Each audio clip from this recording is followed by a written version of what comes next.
welcome back to Shed, Space Headquarters, Earth Dimension. This past week has been Booktubeathon. If you don't know what that is, it's essentially an online read-along marathon, I guess, where you try to read 7 books in 7 days, and it spans multiple social media platforms. So I've been partaking, and the second book that I read this week was Fangirl by Rainbow Rowell, and it kind of got me thinking about what type of fangirls there are. The main character in this book writes a lot of fan fiction, and she is super into this one series, which I believe is made up in the book, and I kind of got to thinking, well, I'm obsessed with Doctor Who, and I just kind of wanted to know where I would place myself on a fangirl fan type of scale. So I figured today I'm going to break down my 3 categories for how to classify yourself as a fan. The show is all about fandoms and the inner workings of them, but in order for fandoms to work, they have to have fans.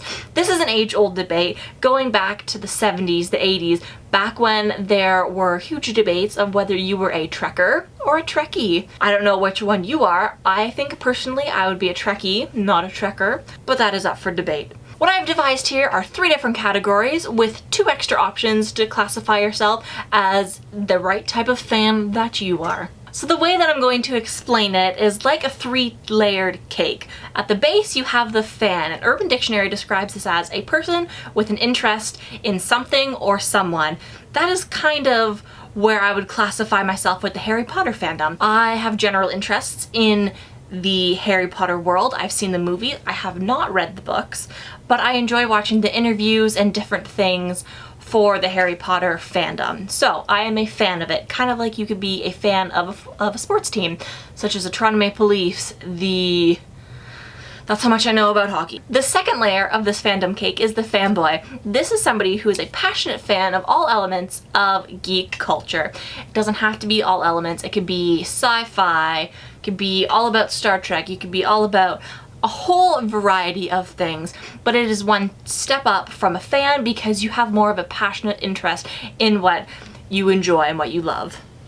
What I would describe as a fanboy is somebody who dresses up in cosplay and goes to the conventions and partakes with other fans and fanboys within the culture, whatever it is you decide to really love. Somebody who is active in the community, somebody who is not afraid to share their thoughts and opinions on their fandom, I guess, and to be active within their fandom.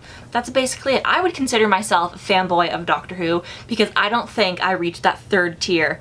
So the top tier of this fandom cake is the fangirl, of course, and Urban Dictionary describes this as a rabid human female who is obsessed with a character or with an actor. I don't consider myself a fangirl of anything, except for maybe some types of food.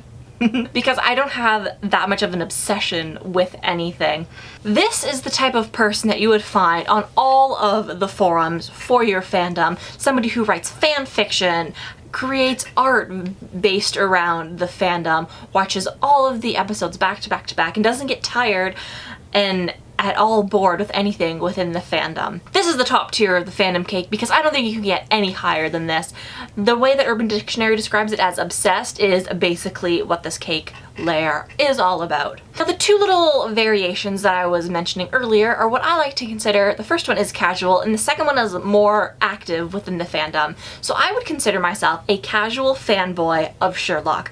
I love the episodes that are like mini movies when they get released. I love looking at all the GIFs and all the pictures online. I enjoy reading all the news about the new episodes that are coming out, following the people on Twitter, seeing teaser trailers, seeing all of that. But I don't write fan fiction. I'm not super obsessed with the show. I'm a casual viewer that enjoys everything a part of this fandom, but I'm not super engrossed in it. And then we have our active variation, and what I like to define this as is more of like a Sasha Alsberg with her Mortal Instruments love. She has her own Instagram dedicated to everything Shadowhunters, and that's super awesome. She loves the books, but she's not super obsessed with it. At least it doesn't appear that she is super obsessed with it. I think at one point she was, but she's kind of not outgrown it. but she just allowed other books and other fictional characters to become part of her life. She is still super active in the Shadowhunters community, and that is awesome. That is what I would consider as active. You have an account or something dedicated to your fandom that you enjoy participating in, and you like to talk to others about your fandom. So back to this active variation, that's kind of what I would consider myself. I would consider myself an active fanboy of Doctor Who, just in case you're wondering. So that is all I have to talk about today in relation to fandoms.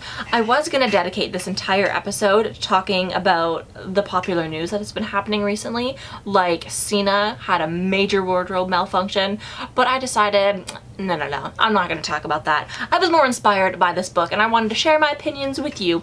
So let me know which kind of fan you are, whether you're a fan, a fanboy, or a fangirl. Let me know what you enjoy and maybe I'll check them out and I'll find something new that I can like. So thanks for watching and I will see you next Saturday with another shed. Bye!